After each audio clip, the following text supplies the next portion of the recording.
بسم اللہ الرحمن الرحیم۔ السلام علیکم رحمۃ اللہ وبرکاتہ۔ بڑی سے بڑی مشکل سے نکلنے کے لیے پاورفل وظیفہ۔ جیسا کہ آپ سب جانتے ہیں کہ انسان کو اللہ نے اشرف المخلوقات بنایا ہے، اور انسان نے ہی محنت اور لگن سے پوری دنیا میں چھپے رازوں کو جانا ہے اور دنیا کو مسخر کیا ہے۔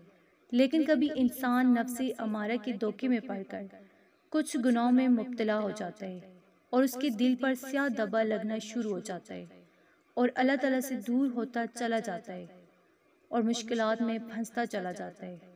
اس کی سب سے بڑی وجہ یہی ہوتی ہے کہ وہ اللہ کی شفقت و کرم سے محروم ہوتا ہے اور اپنے ہر کام میں ناکام رہتا ہے۔ ہاں، بعض اوقات کوئی کامیابی ملتی ہے تو اس کامیابی کے بعد بڑے نقصان سے دوچار بھی ہوتا ہے، تو اس لیے اس کے علاج کے طور پر آقا کریم صلی اللہ علیہ وآلہ وسلم نے استغفار کی تلقین کی ہے، اور فرمایا کہ میں دن میں 70 بار استغفار کرتا ہوں، اور یہ استغفار ہی ہے جو انسان کو ذلت و رسوائی محرومی سے بچا سکتا ہے اور اللہ کی خوشنودگی حاصل کرنے کا ذریعہ ہو سکتا ہے۔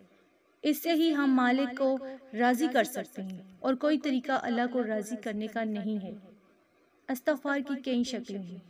ایک تو زبان کی مدد سے استغفار کرنا، اور دوسرا یہ کہ عمل سے ثابت کرنا کہ میں اپنے ماضی سے برائیت کا اعلان کرتا ہوں اور اب اچھے کام کروں گا۔ تو یہ دونوں چیزیں یعنی زبان سے اقرار اور عمل سے ثبوت لازم و ملزوم ہے۔ اللہ تعالیٰ سے استغفاری کے ذریعے صغیرہ کبیرہ گناہوں سے معافی حاصل کی جا سکتی ہے۔ حضرت محمد صلی اللہ علیہ وآلہ وسلم اتنی کثرت سے استغفار توبہ اس لیے نہیں کرتے تھے کہ معاذ اللہ آپ صلی اللہ علیہ وآلہ وسلم گناہ میں مبتلا ہوتے تھے، کیونکہ آپ صلی اللہ علیہ وآلہ وسلم معصوم تھے، بلکہ اس کی وجہ یہ تھی کہ حضور صلی اللہ علیہ وآلہ وسلم مقام حبیت کے سب سے اونچے مقام پر فائز ہونے کی وجہ سے اپنے طور پر یہ سمجھتے تھے کہ شاید مجھ سے خدا کی بندگی و عبادت میں کوئی قصور ہو گیا ہو اور میں وہ بندگی نہ کر سکا ہوں جو رب ذوالجلال والاکرام کی شان کے لائق ہے۔ نیز اس سے مقصود امت کو استغفار توبہ کی ترغیب دلانا تھا کہ حضرت صلی اللہ علیہ وآلہ وسلم باوجود یکا معصوم اور خیر مخلوقات تھے۔ جب آپ صلی اللہ علیہ وآلہ وسلم نے دن میں 70 بار توبہ استغفار کی، تو ہم جیسے گناہگاروں کو استغفار توبہ میں بہت زیادہ کثرت کرنی چاہیے۔ جیسا کہ آپ سب جانتے ہیں کہ آج پورا ملک بے امنی کا شکار ہے، کسی کی جان مال محفوظ نہیں۔ صبح گھر سے نکلنے والا شخص اپنے دماغ میں سینکڑوں وسوسے لے کر نکلتا ہے کہ پتہ نہیں کیا ہو جائے۔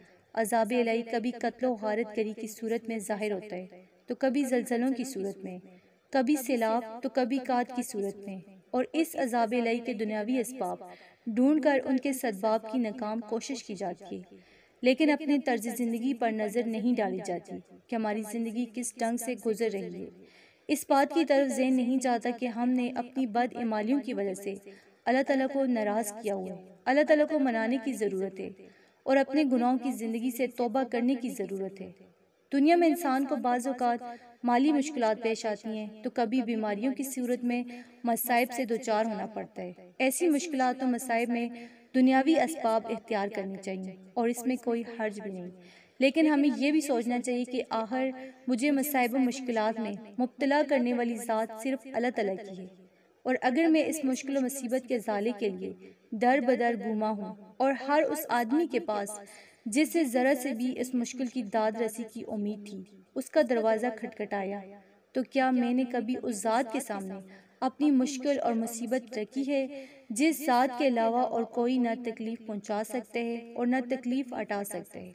چنانچہ ہمیں ہر مصیبت پریشانی میں اللہ تبارک و تعالیٰ کی طرف متوجہ ہونا چاہیے اور اپنے طرز زندگی پر غور کرنا چاہیے کہ آیا کہیں میری زندگی اس رب کی نافرمانی میں تو نہیں گزر رہی۔ اگر گناہوں والی زندگی ہو تو اس سے فوراً توبہ کرنی چاہیے، اور استغفار کے بہترین الفاظ یہ ہیں: استغفر اللہ الذی لا الہ الا هو الحی القیوم واتوب الیہ۔ ان الفاظ کو چلتے پھرتے حرارت میں پڑھتے رہنا ہے، اور کوشش کیجیے کہ 5 وقت کی نماز پڑھیں۔ ہر نماز کے بعد ایک تسبیح استغفار کی لازمی کیجیے، اور کوشش کیجیے کہ ہر وقت باوضو رہے۔ حضرت سیدنا حسن بصری رحمۃ اللہ علیہ کے پاس ایک شخص آیا اور اس نے خشک سالی کی شکایت کی، تو آپ رحمۃ اللہ علیہ نے اسے استغفار کرنے کا حکم دیا۔ تو دوسرا شخص آیا، اس نے تنگ دستی کی شکایت کی، تو اسے بھی یہی حکم فرمایا۔ اس کے بعد پھر تیسرا شخص آیا، اس نے اولاد نہ ہونے کی شکایت کی تو اس سے بھی یہی فرمایا۔ پھر چوتھا شخص آیا، اس نے اپنی زمین کی پیداوار کم ہونے کی شکایت کی تو اس سے بھی یہی فرمایا۔ تو حضرت ربیعہ بن صبیر رحمۃ اللہ علیہ وہاں حاضر تھے۔ انہوں نے عرض کی کہ آپ کے پاس چند لوگ آئے اور انہوں نے مختلف حاجتیں پیش کی۔ آپ نے سب کو ایک ہی جواب دیا کہ استغفار کرو۔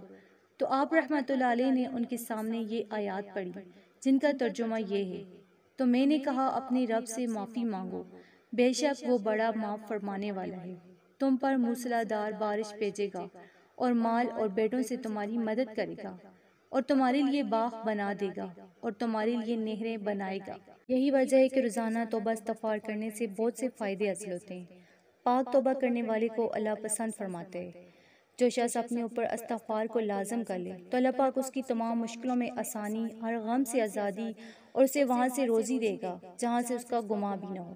استغفار سے دلوں کا زنگ دور ہوتا ہے۔ جب بندہ اپنے گناہوں سے توبہ کرتا ہے تو اللہ کریم لکھنے والے فرشتوں کو اس کے گناہ بلا دیتا ہے، اسی طرح اس کے اعضاء یعنی ہاتھ پاؤں کو بھی بلا دیتا ہے اور زمین سے اس کے نشانات بھی مٹا ڈالتا ہے، یہاں تک کہ قیامت کے دن جب اللہ پاک سے ملے گا تو اللہ پاک کی طرف سے اس کے گناہ پر کوئی گواہ نہ ہوگا۔ اللہ آپ کا حامی و ناصر ہو جائے گا اور اس کی مدد سے آپ کسی سے بھی کوئی بھی کام کروا سکتے ہیں۔ جب اللہ آپ کا حامی ہو سکتا ہے تو اللہ کسی اور کو بھی آپ کا حامی بنا سکتا ہے۔ اس لیے آج کے اس مشکل دور میں ہر قسم کی، ہر طرح کی پریشانی سے نکلنے کے لیے، ناگہانی آفات سے، مصیبتوں سے بچنے کے لیے چلتے پھرتے توبہ استغفار کریں، استغفار کی تسبیح پڑھیں، ہر حالت میں اللہ کا شکر ادا کریں، اپنے گناہوں کی بخشش مانگیں۔ انشاءاللہ اللہ پاک تمام مسلمانوں کو عذاب الہی سے محفوظ رکھیں گے۔ استغفار کی برکت سے تمام پریشانیاں ختم ہو جاتی ہیں، زندگی سے رنج و غم دور ہو جاتے ہیں۔ تو آپ کثرت سے استغفار لازمی پڑھیں۔ کسی بھی مشکل سے نکلنے کے لیے، کسی بھی حاجت کے لیے کثرت سے اس کا ورد کریں۔ انشاءاللہ اللہ پاک آپ کی مدد فرمائیں گے۔ آپ اس عمل کو لازمی کریں، شیئر کریں اور چینل کو سبسکرائب کریں۔ جزاک اللہ۔